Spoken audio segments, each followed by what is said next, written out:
He owns this mansion in Greenwich, Connecticut, a $14 million oceanfront estate on Jupiter Island in Florida, and an apartment on Manhattan's Park Avenue packed with millions of dollars worth of art. But today, as the first CEO to appear before Congress since the crisis, Richard Fuld of Lehman Brothers was greeted with protesters behind him and some angry members of Congress in front of him. If you haven't discovered your role, you're the villain today. Every one of the $484 million Lehman Brothers paid Fuld over the last 8 years was criticized. Our economy is in a state of crisis, but you get to keep $480 million. I have a very basic question for you. Is this fair? But Fuld sought to correct the record, saying he too had lost money because his stock in Lehman is now worthless. His $480 million fortune is now closer to $350 million. Look, I am not proud of the fact that I lost that much money. The committee also produced internal Lehman Brothers documents showing some urged that top management should forego bonuses because of hard times. That got a big no from the Lehman Brothers partner who is on the executive committee, George H. Walker, a second cousin of President Bush. "Sorry, team, I'm not sure what's in the water," Walker wrote. "I'm embarrassed and I apologize." Fuld was at times defiant and did not admit doing anything wrong. You think you should have done some things different, but you don't seem to acknowledge that you did anything wrong.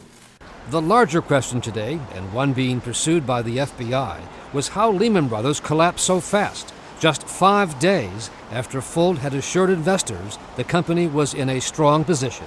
Not that anybody on this committee cares about this, but I wake up every single night thinking, what could I have done differently?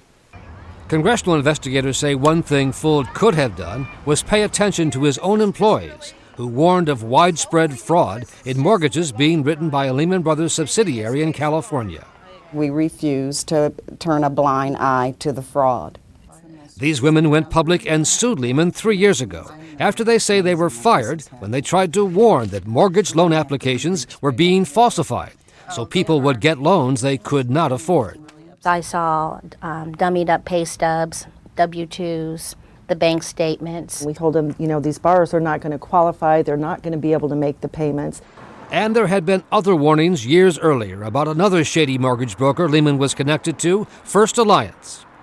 Internal reports from a Lehman Brothers vice president described First Alliance as a financial sweatshop, a place, he said, where you leave your ethics at the door. I can tell you these guys can sell anything to anyone. They're very slick people.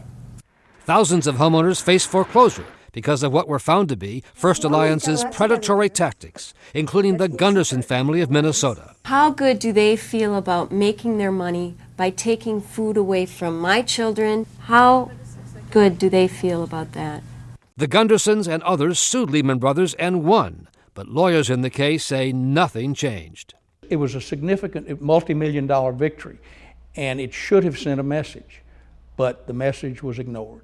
Connecticut Attorney General Richard Blumenthal, who's investigating Lehman Brothers and other Wall Street firms, says there was more than enough in many cases for the FBI and federal law enforcement agencies to pursue criminal charges, but that never happened. A failure, Blumenthal says, to connect the dots. The failure to see that the dots not only were connected but demanded action is completely reprehensible and now should lead to strong and effective indictments and prosecutions for fraud.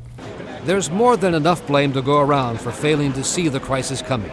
Civil rights groups actually went to the Federal Reserve in the summer of 2007 to warn of an impending crisis due to all of the fraudulent mortgages. What we saw were millions, literally millions of homeowners likely to be pushed into foreclosure because of the crisis that we now see has befallen the country as a whole. The meeting was with Fed Chairman Ben Bernanke, according to the president of the Leadership Council on Civil Rights, Wade Henderson. Henderson gives Bernanke credit for attending the meeting, but not much else. I wish he had done more. I wish he had sounded the alarm more directly. I do understand the cautious nature of the institution that he leads, but I'm disappointed that more was not done. Which gave a green light to Lehman Brothers and others to continue selling huge amounts of suspect mortgages as top-grade investments. do you think? So the question for Fuld today was, did he know there was fraud? Did he tell his investors? A potential minefield of criminal charges. Did you mislead your investors? And I remind you, sir, you're under oath. No, sir. We did not mislead our investors. Richard Fuld was the first, but will not be the last Wall Street CEO to have to explain himself and his wealth to Congress and to the American public. People that want houses. You belong in jail. You belong in jail, you criminals. Today, as he left Capitol Hill, it was a walk of shame.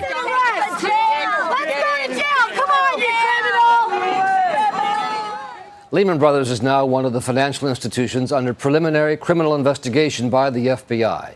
The questions are, what did they know, when did they know it, and what did they tell the investing public? If there are lies found there, it could lead to the same sort of prosecution that put the top executives of Enron behind bars for a long time.